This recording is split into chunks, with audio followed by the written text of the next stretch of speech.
ini kata baku dapat di podcast Anak Muda Maluku. Tentunya di podcast ini kata akan membahas soal isu-isu yang berkaitan dengan anak muda. Dan yang paling penting narasumber yang akan hadirkan adalah narasumber yang memiliki kompetensi di bidangnya dan tentunya itu anak muda. Di sini sudah ada dengan kita sama-sama. Halo kawan-kawan. Halo. Oke, bagaimana kabar? Baik. Ya. Jadi hari ini kita akan membahas soal salah satu isu yang sementara gencar-gencarnya diperjuangkan oleh pemerintah yang berkaitan dengan COVID-19. Dan isu itu adalah bagaimana peran anak muda dalam poros perilaku 3M. Seperti kita tahu 3M itu menjaga jarak, memakai masker, dan juga jangan lupa mencuci tangan. Dan ada pepatah orang ngomong bilang tak kenal maka tak sayang. Untuk itu kita langsung saja kasih kesempatan buat Ketum punya narasumber yang cantik-cantik dan tentunya Bu yang paling gagah di sana untuk Ketum sama-sama bahas.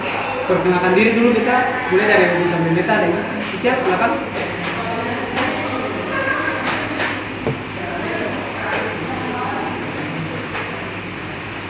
Oke, terima kasih Kak Peral. Kakak, Beta izin perkenalkan diri. Halo teman-teman, Beta Michelle Cecilia Papilaya. Beta seorang mahasiswi di Universitas Patimura, Fakultas Ekonomi dan Bisnis. Sekarang kesibukannya yaitu Beta terlibat aktif dalam beberapa organisasi dan kepanitiaan di Maluku. Oke, ada Ica di sini seorang mahasiswa. Selanjutnya di sana di samping Ica, Kak Pona silakan.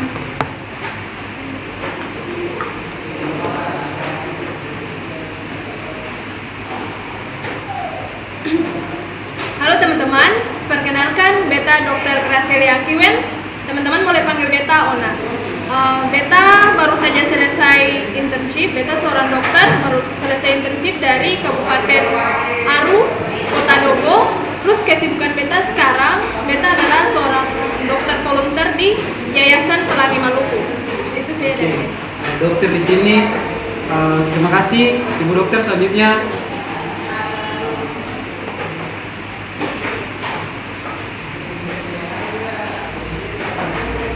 Terima kasih Kak Vera. Halo teman-teman, perkenalkan nama Beta Stella Anggrek. Teman-teman boleh sapa Beta Stella. Beta merupakan mahasiswi di Fakultas Ekonomi UKIP dan saat ini Beta sibuk di organisasi dan juga perbisnisan anak-anak muda. Untuk itu Beta sangat senang untuk bergabung di sini dan bisa berbagi inspirasi bersama dengan teman-teman terkait dengan perilaku 3M ini. Terima kasih. oke, dan Stella dan Bu yang paling gagah di sana, selain anak kita juga yang gagah di sini. Silakan.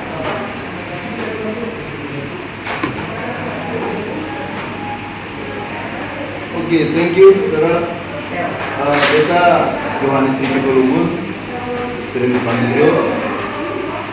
Beta seorang pengacara dan politisi, sekaligus ketua bidang informasi dan komunikasi data Kota Ambon. Harapan Beta apa yang kita sampaikan di sini bisa berdampak besar untuk teman-teman yang ada di luar dan dimanapun berada. Oke, terima kasih untuk semuanya. Jadi teman-teman semua, seperti yang tadi teman-teman sudah lihat di sesi perkenalan, Ketum punya pembicara dari berbagai latar belakang. Ada seorang mahasiswa, kemudian ada dokter, ada perempuan yang bergerak di bidang wirausaha, dan tentunya di sini ada seorang pengacara, tapi juga seorang politisi. Dan teman-teman, seperti yang Ketum ketahui, kita akan bahas soal bagaimana penerapan perilaku 3M dari berbagai latar belakang di sini. Jadi diskusi ini akan sangat menarik karena menghadirkan orang-orang dengan berbagai latar belakang. Oke, mungkin saja diskusi ini dia saya terlalu yang formal, tetapi Ketum santai. Kita mengharapkan teman-teman juga harus santai. Ketum sama-sama mengeluarkan bagaimana ide daripada teman-teman semua terkait dengan ini perilaku 3M ini. Kita langsung saja membuka Ketum punya sesi ini, teman-teman. Karena ini berbicara soal COVID, tentunya berkaitan dengan kesehatan. Kita langsung dulu ke Kak Ona. Mengapa sampai penerapan perilaku 3M ini sangat penting khususnya di era COVID-19 ini? Seperti apa sih menurut Kak Ona dari sisi kesehatan? Ya, teman-teman, di sini Beta berbicara sebagai seorang dokter ya. Sekarang ini kita sedang menghadapi suatu peperangan semesta. Kenapa Beta bilang perang semesta? Karena yang terlihat adalah sekarang akibat virus COVID-19 ini banyak kematian di mana-mana. Angka kematian meningkat hampir setiap hari berdasarkan WHO terakhir itu di Indonesia sekitar 300.000 lebih mati setiap hari.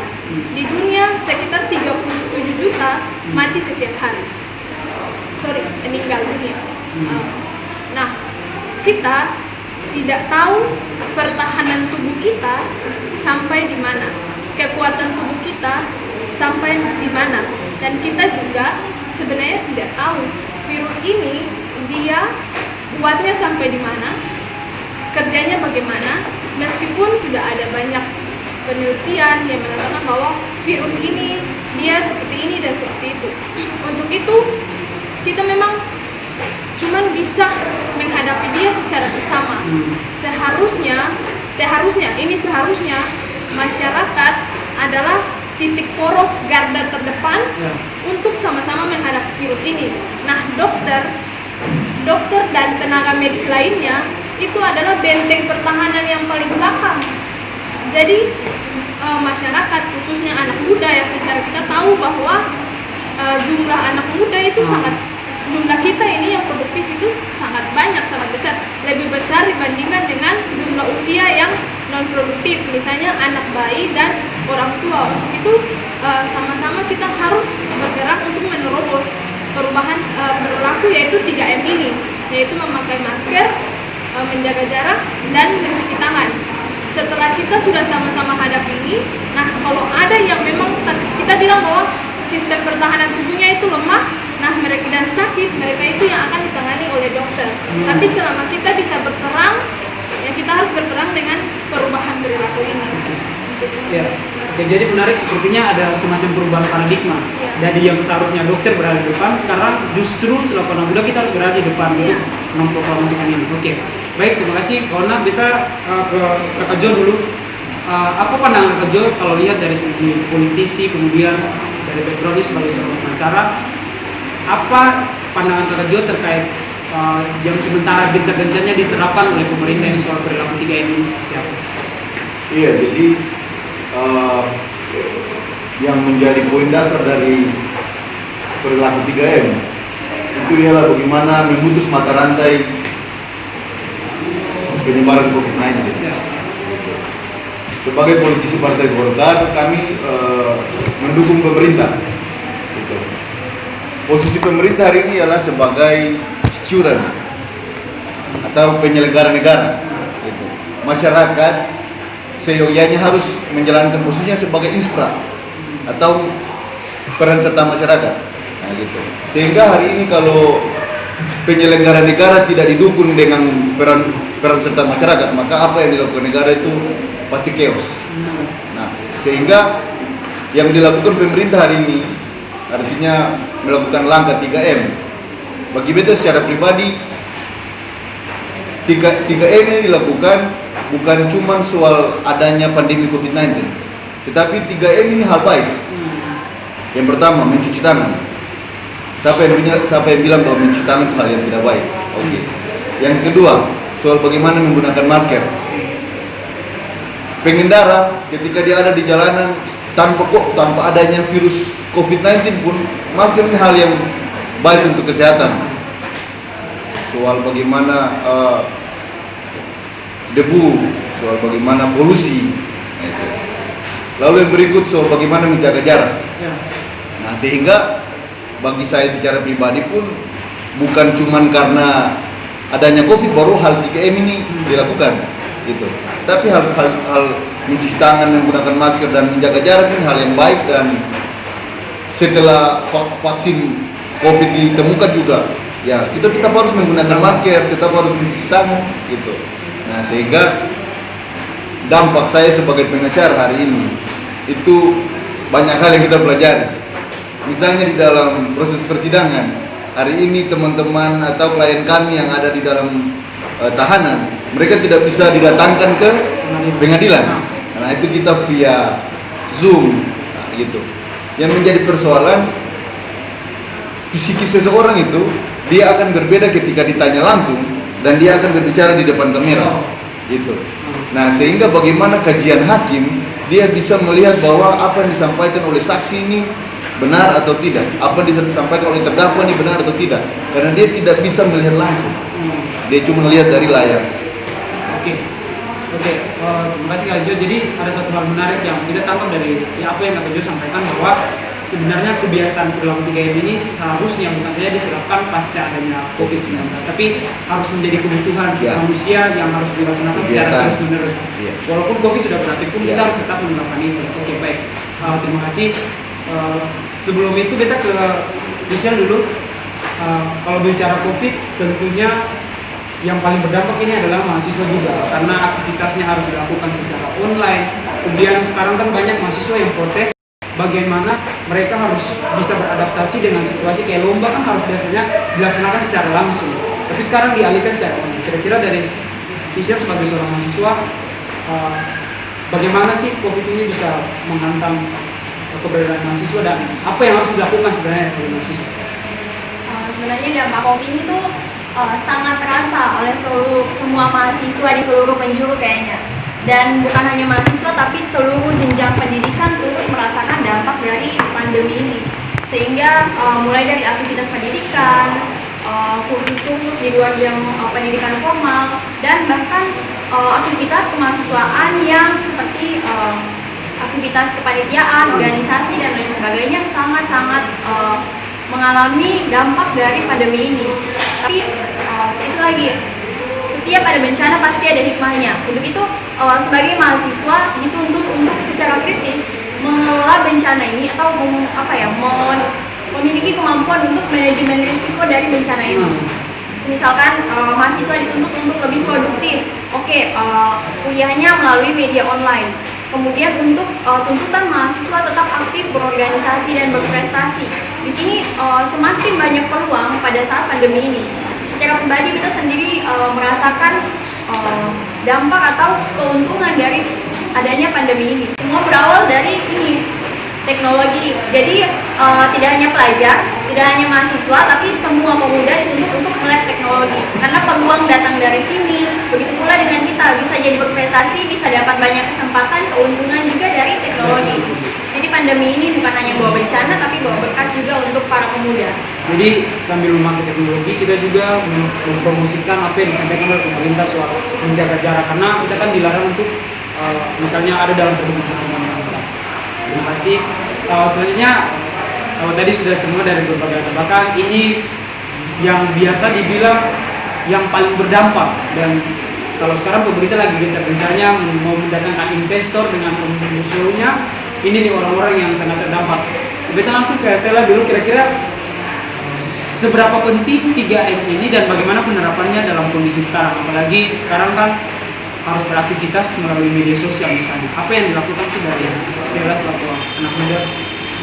Jadi gini teman-teman, sebagai anak muda dan merupakan tonggak dari pergerakan ekonomi di masa bonus demografi, tentunya kita itu perlu sekali menyadari bahwa 3M ini merupakan jembatan untuk menuju sukses dari bisnis di tahap ini. Kenapa? Karena kalau kita tidak melakukan 3M, otomatis bisnis yang sudah kita rencanakan itu tidak akan bisa terrealisasikan. Karena 3M ini merupakan satu hal yang sangat diperlukan, inti dari yang benar-benar kita butuhkan di masa pandemi. Kalau kita mencoba untuk melakukan apa yang sudah kita rencanakan sebelumnya pada era normal yang lama, itu tidak mungkin sama dengan era di mana normal baru akan terjadi. Jika kita merencanakan misalkan harus membuka usaha itu di suatu tempat usaha. Sekarang di era new normal, kita tidak perlu lagi membuat planning untuk membuat suatu tempat usaha. Misalkan kalau teman-teman ingin bisnis kuliner, teman-teman harus buka rumah makan, tidak lagi. Sekarang teman-teman punya media, seperti yang tadi Michelle sampaikan, handphone, teknologi, komputer, itu semua merupakan media teman-teman untuk berusaha di saat pandemi. Otomatis dengan melakukan 3M, teman-teman tidak akan dirugikan, tapi justru akan sangat diuntungkan. Bisnis teman-teman akan berjalan dan konsumen teman-teman akan sangat percaya kepada apa yang teman-teman lakukan. Karena teman-teman sendiri sadar bahwa kesehatan publik jauh lebih penting daripada bisnis itu sendiri. Jadi kami merasa bahwa bisnis saat ini tidak benar-benar terpuruk, tapi justru mendapat kesempatan yang besar untuk mengembangkan industri 4.0. Jadi saya rasa seperti itu, Kak Vera.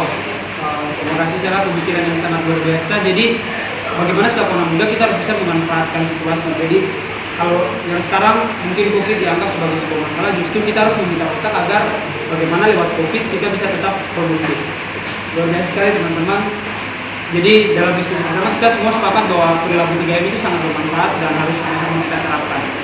Selanjutnya nih, ini karena salah satu isu yang sementara gencar-gencarnya juga menjadi perbincangan khususnya anak muda. Kita mau ke Kakak Jo dulu. Sekarang kan mau melaksanakan nih pemilihan lah, pemilihan kepala daerah, dan pemilihan itu ada yang setuju bahwa tidak perlu dulu dilaksanakan karena ada COVID, tapi pemerintah sepakat untuk tetap melaksanakan itu.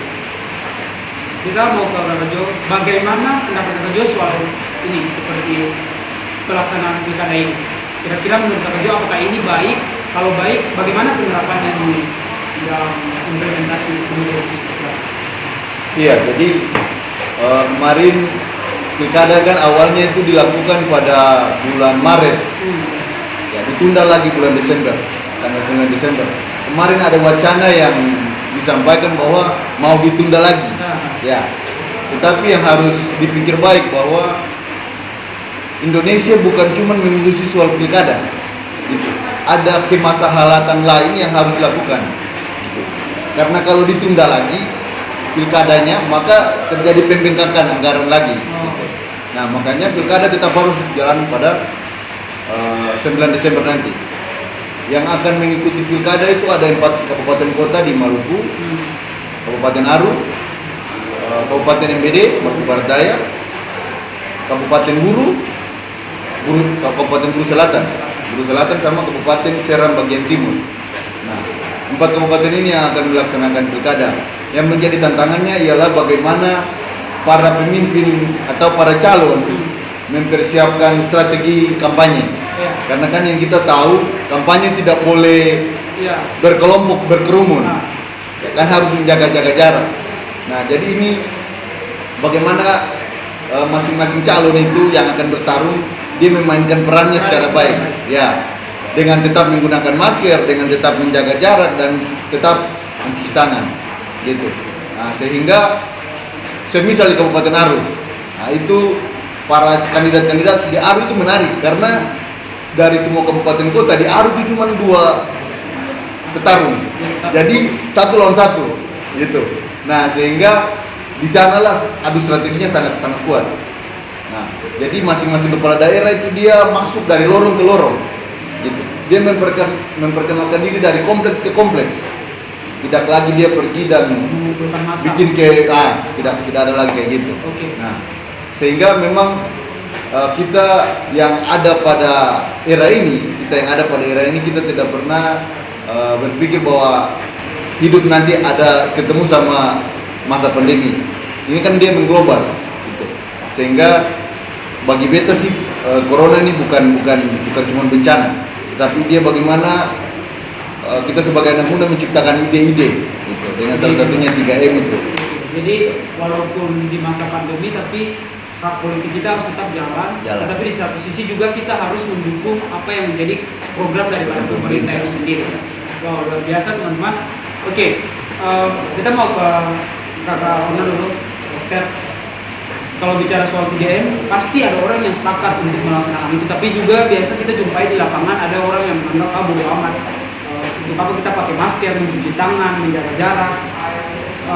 Tantangan apa yang selama ini didapat mungkin di dalam pelaksanaan selama pandemi ini, tantangan apa yang didapat untuk memproklamirkan perilaku 3M ini di masyarakat agar masyarakat bisa paham? Oke, untuk tantangannya, sebenarnya tantangan yang paling besar sendiri itu dari masyarakatnya sendiri. Kenapa kita bilang begini? Karena ya ini mungkin Katong punya kekurangan banyak hal, dari pemerintah, dari kesehatan, dari masyarakat itu Katong semua punya kekurangan. Masyarakat itu mereka selalu bertanya-tanya, dan ketika tidak mendapatkan informasi yang tepat, insting untuk mencari tahu itu sangat kuat. Dan ketika mencari tahu, yang mereka temukan bukan dari orang kesehatan atau dokter yang berbicara, mereka mendapatkan pesan atau membaca informasi yang salah, informasi tanpa klarifikasi dari pihak-pihak yang orang seharusnya. yang berprofesi atau yang punya pengalaman ilmu lebih, maka yang muncul adalah kontroversial. Padahal virus ini memang nyata dan akibatnya ada kematian yang meningkat hampir setiap hari. Pertahanan tubuh masing-masing orang itu berbeda. Untuk itu, kenapa perubahan 3M ini sangat penting, dan kenapa harus bikin yang pertama, katong harus kenal dulu. Kenal siapa diri. Beta ini punya tubuh kuat bagaimana? Beta ini sakit kasih. Beta ada pembuluh darah tinggi, asma, penyakit jantung. Tahu kasih beta punya diri kayak gitu. Yang kedua, kenali lawan. Kenali katong punya musuh. Nah, musuhnya katong sekarang ini COVID-19. Dia merupakan virus partikel yang paling kecil, menular lewat droplet, berbicara pun menular, percikan dan sebagainya. Kemudian dia bisa dilisiskan dengan cara mencuci tangan, karena sabun itu dia bisa melisiskan protein dari virus, sehingga kalau cuci tangan virusnya bisa mati. Setelah ketemu tahu bahwa virus itu dia bisa dilawan dengan apa, kenali dulu ketemu punya medan perang. Nah, bagaimana nih beta mau perang lawan COVID?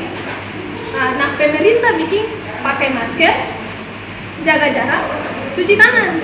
Pakai masker kenapa? Karena pertama waktu ketemu berbicara ataupun batuk atau bersih, partikelnya tertahan di masker. Jadi dia menular ke orang lain. Jadi pertama ketemu jaga ketemu diri, percikan orang lain pun juga saya akan kenal ke ketemu karena ditahan oleh masker. Yang kedua ketemu jaga orang lain. Kedua, kenapa menjaga jarak?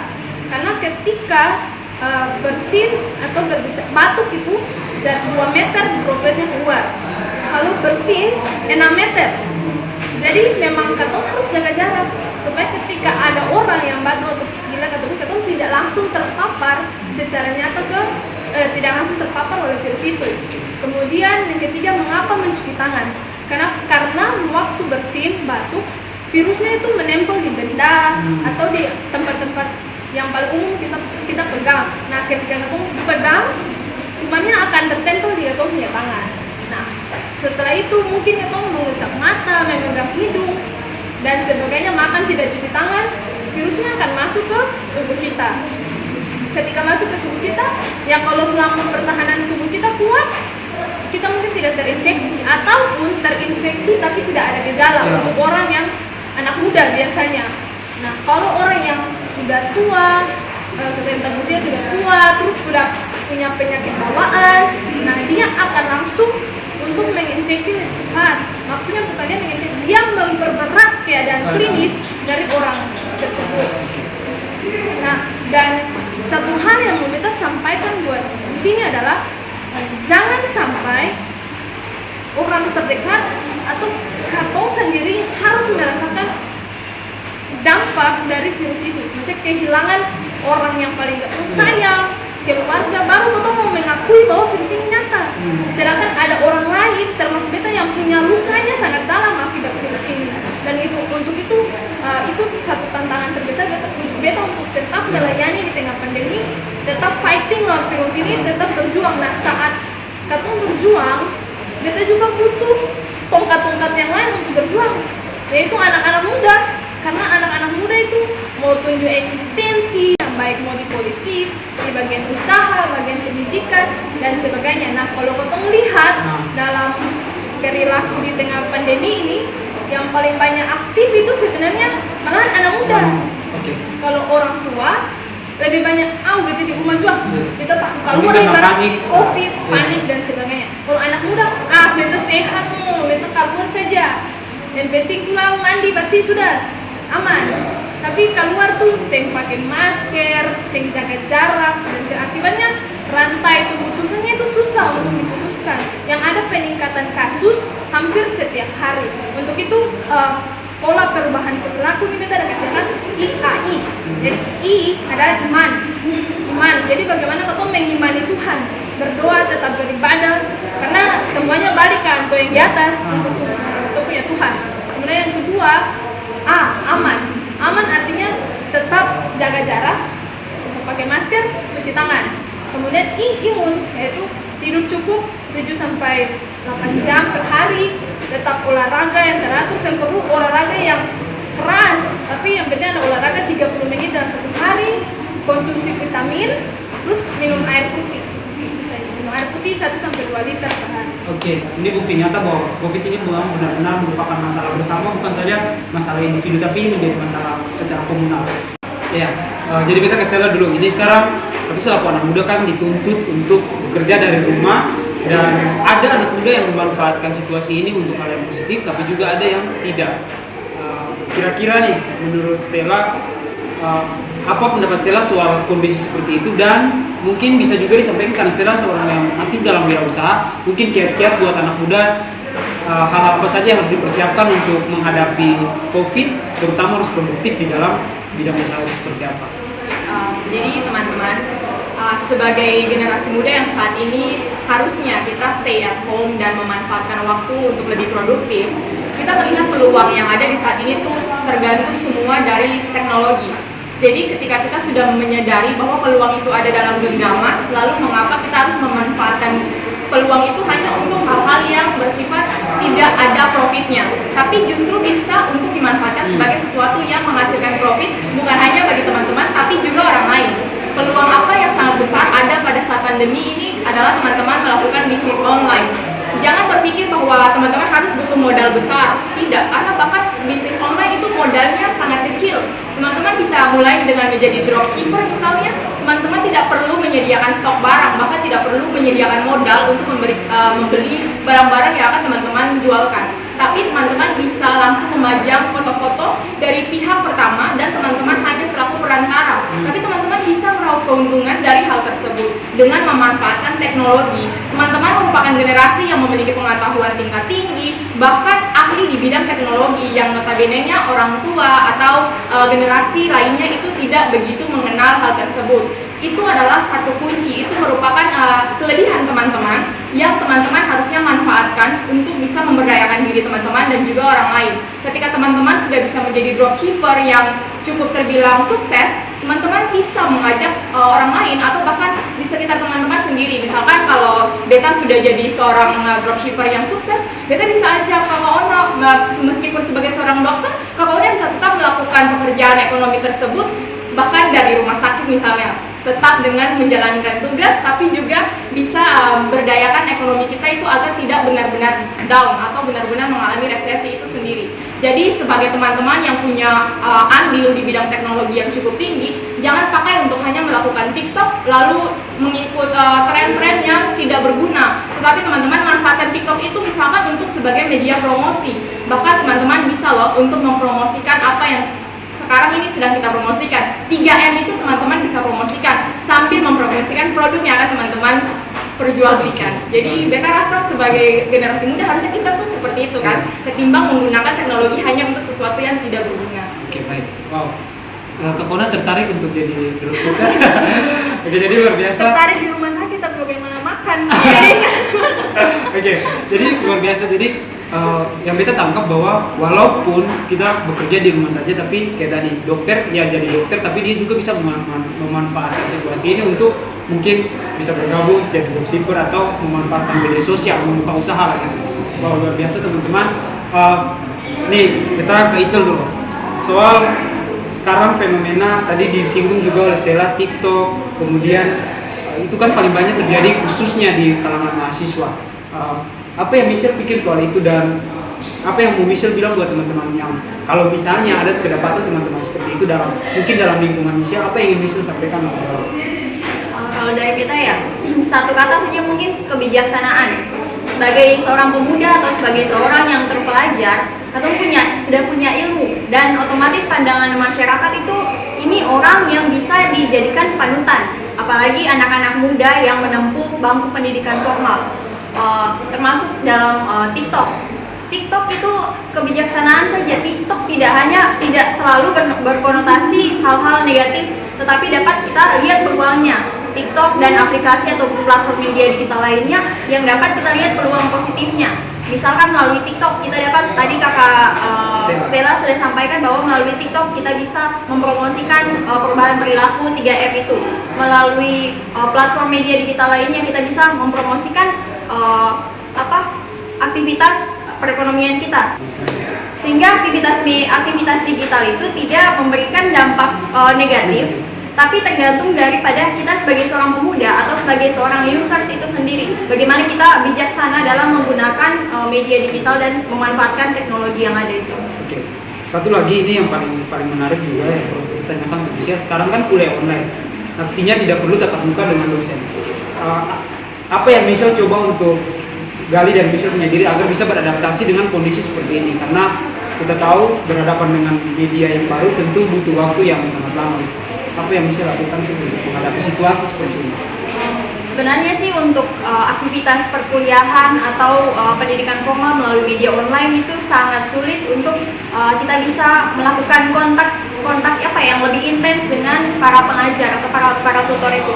Tapi di sini peluangnya itu kita bisa memiliki komunikasi yang lebih intens lagi. Yang pada saat sebelum pandemi, mahasiswa atau pelajar itu hanya boleh menghubungi dosen atau tutor atau gurunya itu apabila ada urusan yang penting atau memang berhubungan dengan pendidikan. Tapi sekarang pada saat pandemi itu selain pendidikan kita bisa berkonsultasi mengenai misalkan kendala yang dialami selama proses belajar mengajar, misalkan kendala sinyal, kendala perekonomian dan lain sebagainya, sehingga hal ini bisa menjadi wadah untuk para tutor atau para dosen itu menampung keluh kesah daripada para siswa atau pelajar-pelajar itu, dan ini bisa menjadi media evaluasi untuk institut itu sendiri. Jadi tidak hanya berkonsultasi misalnya soal materi kuliah, tapi kendala-kendala hal lain yang didapati selama berkuliah juga bisa langsung dikomunikasikan. Lebih intens. Oke, baik. Jadi teman-teman semua, diskusi kita sangat menarik, dan sebelum menutup diskusi ini kita mau satu pertanyaan dulu untuk karena kakak seorang politisi dan seorang pengacara juga, ini berkaitan dengan anak muda. Kenapa sampai anak muda harus berperan penting untuk membahas soal ini? Bagaimana menerapkan pola perilaku 3M ini? Menurut kakak bagaimana? Iya, kenapa anak muda dia harus mempunyai peran yang terdepan gitu. Karena bagi beta anak muda hari ini dia memainkan perannya sebagai seorang influencer gitu.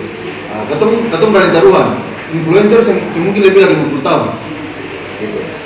Nah, bagaimana seorang influencer di Instagram, bagaimana seorang influencer di Facebook, ya kan? Nah, yang sampai hari ini orang tidak pernah berpikir bahwa influencer itu satu-satunya digaji. Ya, hari ini influencer itu digaji loh, gitu. Nah, ketika hal ini terjadi dalam kondisi saat ini, ketika anak muda itu dia ada sebagai seorang influencer, itu dia bisa memainkan peran yang sangat vital gitu. Bagaimana dia punya apa yang dia sampaikan dalam video berdurasi pendek misalnya 30 detik itu bisa mempengaruhi lebih dari 1000 orang gitu. Bagaimana dalam beberapa bulan terakhir Jokowi menyiapkan uang sampai miliaran rupiah untuk menggaji atau mendanai influencer. Berarti influencer ini mendapat perhatian khusus dari negara gitu. Nah, kenapa kita harus bilang bahwa pemuda itu punya peran sangat vital dalam membagikan informasi? Karena influencer itu sendiri ketika dia membagikan berita soal 3M misalnya, mencuci tangan, memakai masker dan menjaga jarak. Bagaimana ketika dia sendiri menyampaikan itu dan mempengaruhi lebih dari 1000 orang, coba bayangkan, ya kan? Nah, sehingga ketika dia sampaikan itu dari 1000 orang itu misalnya margin errornya 10%, kita hitung saja mungkin ada 700 orang yang sampaikan lagi hal itu kepada teman-teman yang lain. Ya. Lihat itu bagaimana dia ya kan dia menjadi flu, dia mempengaruhi orang lain, gitu. Nah, influencer ini dia tidak berbeda jauh dengan politisi, iya kan? Politisi ini satu poin saja, bagaimana dia meyakinkan orang lain. Seni lah. Iya. Sehingga hari ini mau jadi seorang dewan perwakilan rakyat, ya dia harus mampu mempengaruhi orang lain untuk memilih dia, gitu. Sehingga bagaimana poin plus dari seorang anak muda. peran influencer hari ini sangat berperan gitu. Sehingga mari anak muda mainkan peran Anda sebagai seorang influencer, bukan soal followers Anda cuma 500, followers Anda cuma 300, bukan soal itu. Bahkan followers Anda cuma 2 orang, tetapi ketika 2 orang itu selalu memperhatikan Anda dan menjadi role model, dia akan membagikan apapun yang Anda sampaikan. Oke. Wow. Jadi poin pentingnya di sini sebenarnya kata kuncinya adalah kenapa sampai anak muda, karena anak muda memiliki peran yang sangat penting karena dia dekat dengan teknologi itu sendiri. Oke. Ya, luar biasa. Tapi diskusi kita tidak bisa terlalu lama dan mungkin yang ingin beta tanyakan terakhir dari teman-teman semua, karena anak muda di sini yang ingin beta tanyakan di sini adalah mungkin teman-teman bisa memberikan pesan dari latar belakang teman-teman sendiri kepada anak muda yang nonton podcast ini. Apa yang ingin teman-teman sampaikan? Kita dari Stella dulu, silakan. Iya, jadi teman-teman harus tahu bahwa ekonomi itu merupakan suatu hal yang sangat penting dalam sebuah negara. Otomatis teman-teman sebagai generasi muda harus menjadi tonggak penggerak ekonomi supaya ekonomi kita itu tidak berhenti. Nah, bagaimana teman-teman mampu untuk tetap menjalankan ekonomi kita itu dengan melakukan 3M ini. Manfaatkan 3M sebagai jembatan teman-teman untuk meraih kesuksesan di dalam dunia bisnis. Menurut saya seperti itu saja. Oke, dan Stella, generasi muda itu tonggak, jadi harus aktif. Selanjutnya, Pak Kejo, silakan. Harapan beta semua organisasi kepemudaan yang ada di Maluku, yang ada di Kota Ambon, mainkan peran teman-teman sebagai influencer yang hebat. Lalu bagaimana teman-teman menginfluencer soal 3M, menggunakan masker, mencuci tangan, menjaga jarak. Thank you. Oke, nanti Pak Kejo, kita pindah ke ketemunya di Icel. Pesan apa yang ingin disampaikan ke kita punya saudara anak muda yang nonton podcast kali ini? Oke, untuk teman-teman pemuda yang ada di seluruh Provinsi Maluku, bahkan seluruh Indonesia yang nonton podcast ini, katong wajib punya tanggung jawab atas diri sendiri dan orang lain. Oke, Kak Kona, apa yang mau disampaikan untuk anak muda yang ada di Maluku yang nonton podcast kali ini? Ya, kalau dari beta teman-teman, mari sama-sama katong ikuti anjuran dari pemerintah dan dibutuhkan kesadaran diri yang penuh untuk melakukan anjuran ini, yaitu 3M, pakai masker, cuci tangan, dan jaga jarak. Oke, baik, terima kasih Kak Kona, terima kasih teman-teman semua. Kita pikir apa yang sudah disampaikan oleh rekan-rekan di sini sangat bermanfaat untuk teman-teman muda yang ada di Maluku. Tetap semangat teman-teman, jangan lupa pantau podcast selanjutnya akan dibawakan oleh kami Koalisi Muda Kepemudaan Provinsi Maluku. Tetap stay di rumah, ikuti anjuran pemerintah untuk 3M, menjaga jarak, memakai masker, dan jangan lupa untuk cuci tangan. Terima kasih semua, salam sehat. Sampai jumpa.